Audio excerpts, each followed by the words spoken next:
Fala pessoal, todos bem? Sejam todos muito bem-vindos. Vamos lá trazer mais um vídeo para vocês falando sobre esse Flamengo do Dorival Júnior. Vamos falar bastante sobre esquema tático, bastante sobre formação. Então hoje é um vídeo bem tático. E aqui você já sabe, né? A gente vai falando sobre informações, notícias, análise tática, como é o vídeo de hoje, e também sobre opinião sobre o nosso Flamengo. Então chega junto, deixando seu like, deixando a sua curtida e inscrevendo-se aí no canal. Aperta o botão vermelho de inscrever-se. Seja muito bem-vindo e obrigado aí pela companhia de todos vocês. Esse vídeo tem um oferecimento do OneFootball, que é o melhor aplicativo de futebol. Baixe já o OneFootball para você ficar por dentro de tudo que acontece no mundo da bola, resultados, estatísticas, notícias em tempo real. Você pode assistir minuto a minuto da partida que você quiser acompanhar, enfim, tudo aqui nesse link, só é baixar e é gratuito, tanto para Android quanto para iOS. Tenha o melhor aplicativo na palma da sua mão, que é o aplicativo do OneFootball. Vamos então falar sobre essa questão do esquema tático. Estou aqui com a prancheta, vai fazer uma companhia aqui pra gente. Vamos falar sobre esse Flamengo do Dorival Júnior, que apesar de ser uma mudança recente, porém é uma mudança intensa, né? Passa por goleadas, passa por uma vitória como, né, uma vitória histórica, como a eliminação do Atlético Mineiro, o Flamengo vencendo por 2-0, tem a vitória do Flamengo sobre o Tolima por 7-1, tudo passou nesse contexto, então vamos passar por essa questão tática. É um Flamengo, pessoal, com uma inspiração noventista, né? Porque é um Flamengo que vai usando um esquema tático que não tem ponta, né? O Gabigol não está trabalhando como ponta, o Pedro obviamente tampouco. Então o Arrascaeta agora por dentro, né? Não mais pelo lado esquerdo. Então é um Flamengo noventista, porque a galera um pouquinho mais velha, ela vai lembrar ali próximo aos 30 anos, que vai lembrar que nos anos 90 era muito comum esquemas táticos como esse que o Flamengo tem jogado agora, em algumas situações formando um losango. Em algumas situações, a gente vai passar por essa. Tem forma ou não forma, enfim, como é que é bacana a gente falar sobre isso.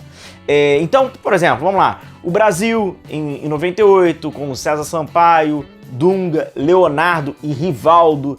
Argentina, também em 98, Almeida, Simeone, Verón e Ortega. Flamengo, também nos anos 90, jogando com Leandro Ávila, tinha o Beto, Léo Inácio e Iranildo. O Corinthians multivencedor do Vanderlei Luxemburgo, com Rincon, Vampeta, Ricardinho e Marcelinho. E tinha uma estrutura meio que num losango ali. Ao longo dos anos, conforme foi passando, foi meio que se perdendo, foi caindo em desuso.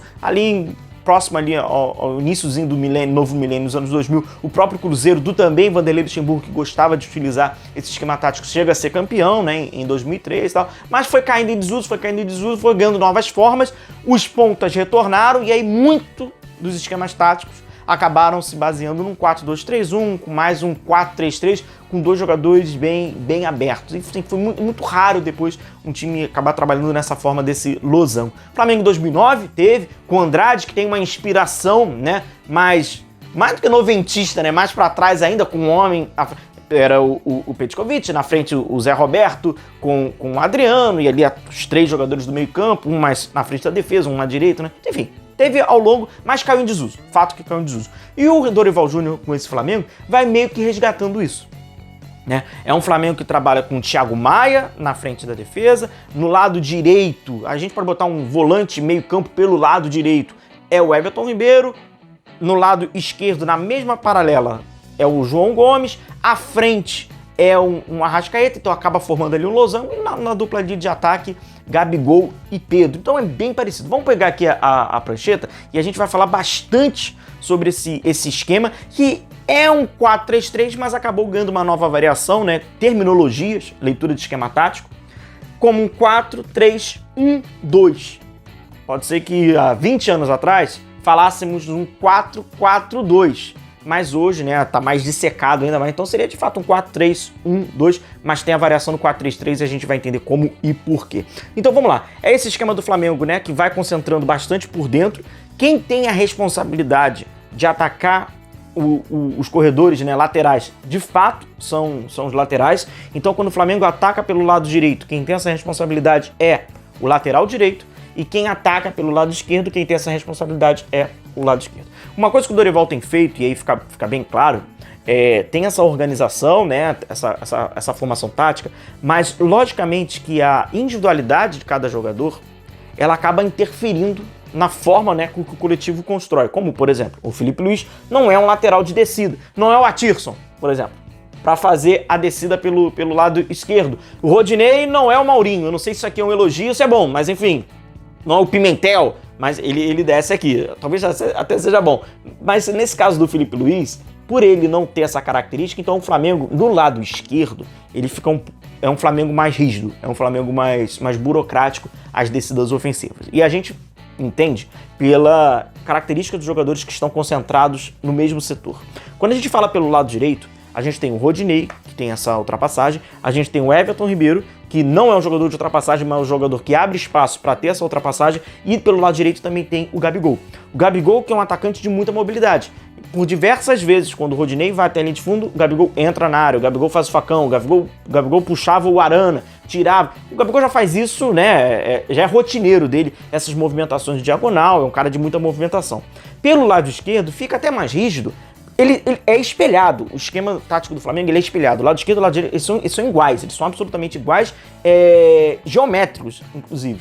Só que tem a característica, o Filipe Luís não é o cara da profundidade, o João Gomes já tem uma outra construção, não dá para se comparar com aquilo que o Everton Ribeiro faz no período sem bola na construção, e é o Pedro pelo lado esquerdo, que é um cara mais rígido, e além disso, pô, Pedro vai abrir, não vai abrir, né? É um cara que já fechar para dentro da área. Por isso que o lado esquerdo do Flamengo é um lado esquerdo mais burocrático, mais durão, né? E o lado direito a gente vê que tá fluindo. Hoje o Flamengo ataca muito mais pelo lado direito e é muito mais perigoso atacando pelo lado direito, até mesmo pelas características desses jogadores que têm jogado recentemente aí com o Dorival Júnior. Sobre a questão defensiva, que eu não quero nem muito focar nisso, só pra gente manter a questão ofensiva, mas sobre a questão defensiva, passando rápido, é aquilo.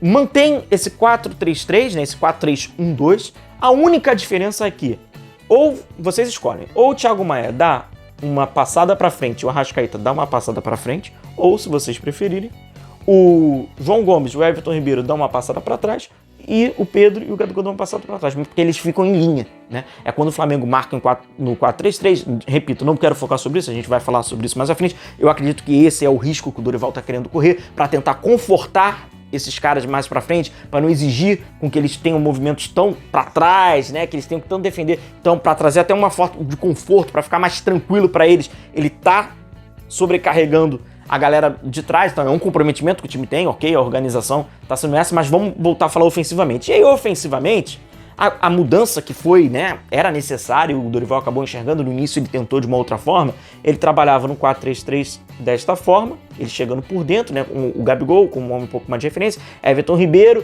e o Arrascaeta tava matando, o Arrascaeta não tava jogando bem por aqui, e aí é quando ele joga o Arrascaeta aqui para dentro e vem com o Pedro e com o Gabigol. Forma um losango? Forma um losango. Mas se a gente quiser, né, até olhar com um olhar um pouco mais esmiuçado, são dois triângulos, me perdoa, professora de geometria, se eu esqueci, isósceles, né? Porque aqui a distância é a mesma, é isso mesmo, a distância é a mesma, esse aqui a distância é maior, aqui a distância é a mesma, aqui a distância é maior. E eles é espelhado. O Thiago Maia seria o Arrascaeta no setor mais para trás, o João Gomes, o Pedro, o Everton Ribeiro, o Gabigol. Então, de fato, esses 6 jogadores, estão jogando de uma forma, de fato, geométrica, que quando tem que defender, eles fazem 2 linhas, e quando vai atacar, se assim a gente pode dizer, um fica um pouquinho, o Arrascaeta um pouquinho mais para trás, mas sempre com o Gabigol e com o Pedro, sempre explorando o espaço, meio espaço e o espaço de habilidade. Esses jogadores, eles não estão abrindo, esses jogadores não estão explorando o espaço de velocidade. Por quê? Esses espaços estão sendo explorados pelos jogadores mais abertos, que são os laterais. Por característica, é o Rodinei pisando no último terço, e ali já tem, né, por característica, um pouco mais de dificuldade, até por uma questão física, de condicionamento físico, a do Filipe Luís. Então, esse Flamengo meio geométrico, noventista, desse 4-3-1-2, que há muitos anos atrás falaríamos que era um 4-4-2, ou desse 4-3-3 com essa variação que é hoje o que é até o mais usado, esse Flamengo do Dorival Júnior, com essa influência anos 90. Beleza, galera? Um forte abraço a vocês, continue se cuidando, a gente vai se vendo por aqui, não se esqueça de deixar o seu like e de se inscrever no canal. Até um próximo vídeo, um grande abraço a todos, tchau, tchau.